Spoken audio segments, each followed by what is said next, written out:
Hi, నేనైతే egg masala curry ఏ విధంగా వండుతానో మీకైతే చూపిస్తాను. ఎలా ఉందో ట్రై చేసి చెప్పండి. మీరు కూడా ఇంట్లో ట్రై చేయండి.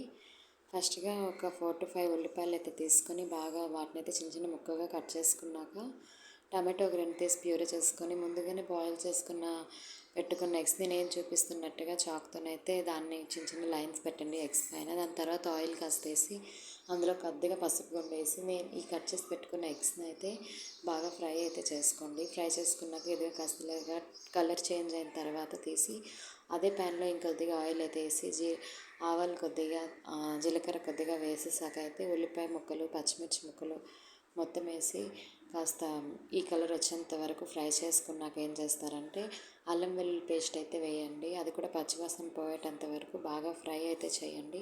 నాకైతే ఆయిల్ సరిపడలేదు, నేను అందుకని చెప్పి ఇంకొద్దిగా ఆయిల్ అయితే ఇందులో వేసుకున్నాను.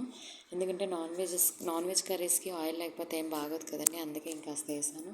తర్వాత మనం ముందుగానే ప్యూరీ చేసి పెట్టుకున్న టమాటోస్ని అయితే తీసి ఈ విధంగా ప్యూరీని కూడా అందులో కలుపుకొని ఉప్పు కాస్త పసుపు కాస్త కారం పొడి కాస్త వేసేసాక ఏం చేస్తారంటే గరం మసాలా అప్పుడే వేయొద్దు, చేదొచ్చేస్తుంది.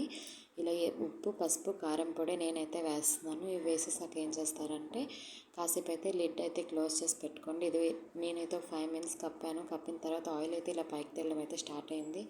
ఇంకా ఈ పేస్ట్ మొత్తం కూడా చాలా స్మూత్గా రెడీ అయిపోయింది. దాని తర్వాత మనం ముందుగానే ఫ్రై చేసి పెట్టుకున్న ఎగ్స్ అయితే ఉన్నాయి కదా, ఆ ఎగ్స్ని అయితే తీసి ఈ విధంగా అయితే నేను చూపిస్తున్న విధంగా ఆ గ్రేవీలోనేసి అయితే బాగా ఫ్రై చేసుకోండి. ఫ్రై చేసుకున్నాక ఏం చేస్తారంటే మీకు సరిపడినంత వాటర్ లేదా అప్పుడే వాటర్ వేయొద్దు. ఎగ్స్ కూడా వేసాక ఒక 5 to 6 minutes లిడ్ కప్పాక ఆయిల్ అయితే తేలడం స్టార్ట్ అవుద్ది. ఇదిగో చూడండి, ఈ విధంగా అయితే ఆయిల్ తేలింది. దాని తర్వాత మీకు సరిపడేటంత వాటర్ అయితే వేసుకోండి.